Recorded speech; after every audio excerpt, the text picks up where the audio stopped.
Okay. Welcome back. Now, the Bank of Namibia and Mindsinaction STEM will be hosting a science, technology, engineering, arts, and mathematics as a STEM Expo under the theme Igniting Young Minds Through Science, Technology, Engineering, Arts, and Mathematics. To enlighten us more this morning, I'm joined by Taimi Ashikuni, the International Relations Officer, as well as Naufiku Hamunime, the Deputy Director for Corporate Communications and Sustainability, both from the Bank of Namibia. Good morning, ladies, and thank you so much for making time to speak to us this morning. Good morning, Lord. Thank you so much for having us this morning. It was a pleasure to host you. Perhaps let me start with you, Madam Hamunime, why the Bank of Namibia decided to be associated with an activity of this nature. I mean, we assume you should be regulating the economy, currency issues, but you are getting involved in an exercise such as this. Thank you so much for that question, Lord. So yes, you're correct in saying that the Bank of Namibia's primary mandate is price and financial stability, but we do know that macroeconomic soundness must also be equally matched and paired with investment in human capital.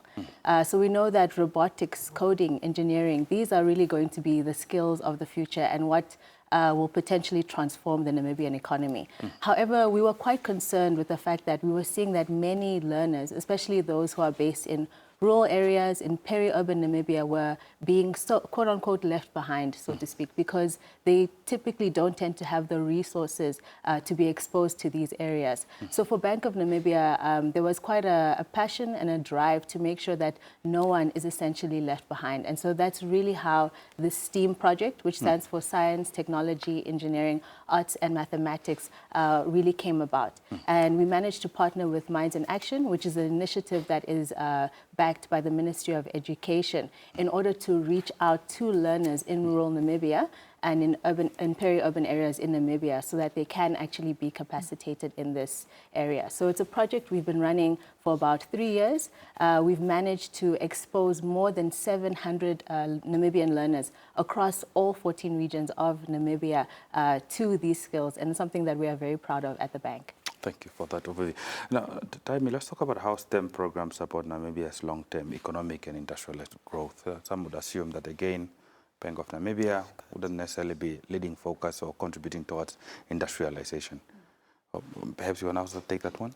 Sure, no problem. So for us, a key focus is that we want Namibia to move from being consumers of ideas to actually being generators of ideas.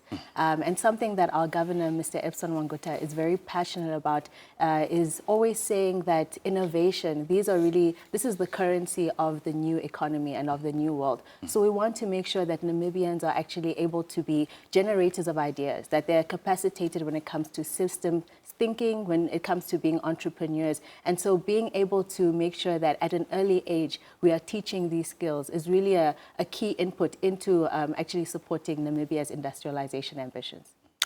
Taimi, why is it important perhaps for this program to reach all 14 regions, including rural and peri-urban areas? So as my colleague just mentioned, the bank saw it important to do all 14 regions because we believe that innovation and talent are not limited by geography, right? And that's why we then undertook that important decision to cover all 14 areas, 14 regions in of the country. We also believe that, and this is undeniably so, we have a lot of students or a lot of learners within these remote areas that are extremely innovative. And so in terms of inclusion, we want to make sure that every child gets to participate in these skills. We want to make sure that every child is exposed to the experiences that other kids have. So it's basically just to make sure that there's inclusion or, there's equity when we are rolling out this program. Yes, equity indeed. Are there examples that you can briefly share where learner projects directly respond to real challenges facing communities? So we have had students come up with brilliant projects, right? One recent one that I can mention is that where a student develop a mobile app or that can be used by farmers, small-scale farmers, to track livestock, the movement of their livestock. And we all know that there is livestock theft in Namibia. I think it's one of the concerns that that farmers are currently dealing with right now. So that is one project. The other project that I'm also confident to share is that we had a school that had developed a self-warming lunchbox. We have areas, we have communities in this country that don't have access to electricity or power, basic electricity or power. So these students were brilliant enough to come up with a lunchbox that does not require the usage of power, electricity, no solar energy, but it uses a device, a built-in device that then warms up this lunchbox. And yeah, you can use it on the go, wherever you are. Yeah, and if I can just add, I think that's really what the beauty of this project is that we don't just capacitate the learners for the sake of it, but we also empower them to know that they can actually solve real-world problems within their community. One of my favorite projects personally was that we had a young learner, I think she was about 14 years old, from the Kavango region, and she had noted in her community that there were many people who were actually dying because they were eating food that was old.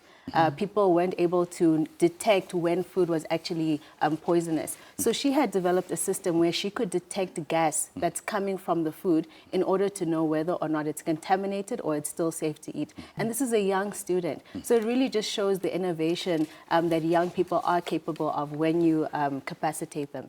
Indeed. Are there specific skills gaps within the Namibian sector that this program specifically try to address? I know you talked about robotics, AI, coding. That's quite huge. But are there specific skills that you are hoping to address? Yeah, I think for Bank of Namibia, over the past 3 or 4 years, our focus has really been on digital transformation and innovation. And it's something that as a central bank, we've been recognized for globally. So within the central banking community, we've won awards for this. And we want to make sure that we are capacitating the market because even as a central bank, our skills comes from Namibians in the market. And so we've been able to partner with the likes of the Namibia University of Science and Technology. We established an artificial intelligence lab. So it's really just an offshoot of that project to make sure that, we're not only capacitating the central bank, but we're also working with industry and also education partners. Indeed. Now, Taimi, beyond exposure, let's talk about the practical skills that learners obviously will gain through these boot camps. Yeah. So beyond the exposure, the boot camps are quite hands-on, right?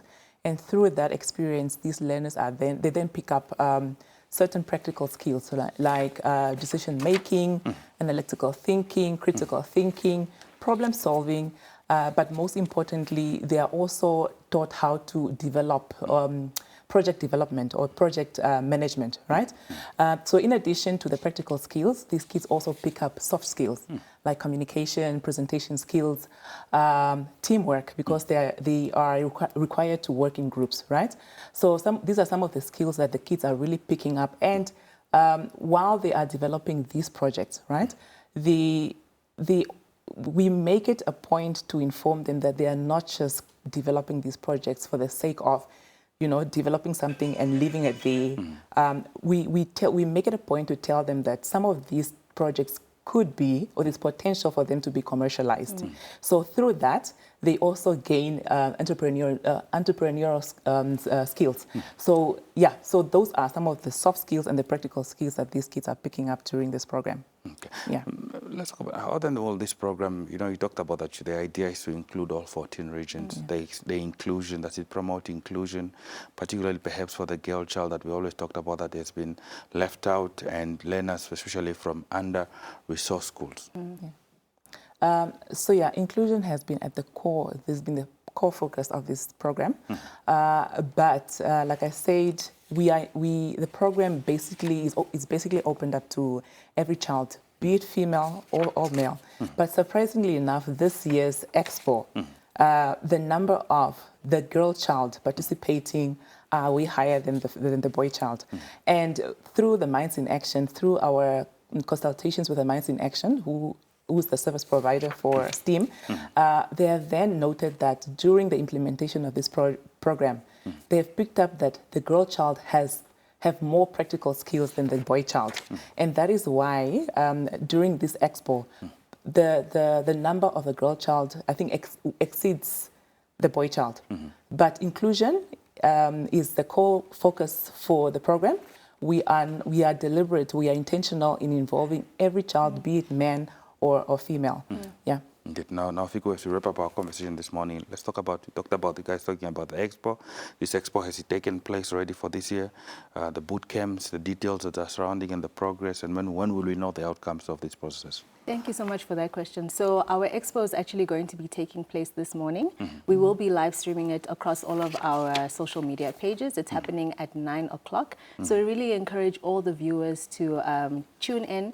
And this will be an opportunity where they'll be able to see the project that our cohort for 2025 actually came up with. So really, we have schools that are joining from 4 different regions. And it's young learners just showcasing the best projects that we saw last year. And as Taimi said, our hope is to be able to partner with these students and potentially even commercialize them. So we have a number of private sector representatives who will be in attendance. And we really want to make sure that we are supporting our learners, not just to come up with ideas, but know that these ideas also will be supported by private sector. Okay. Well, ladies, unfortunately out of time. Thank you so much for making time to speak to us this morning, and all the best for 9 o'clock. Thank you so much. Okay.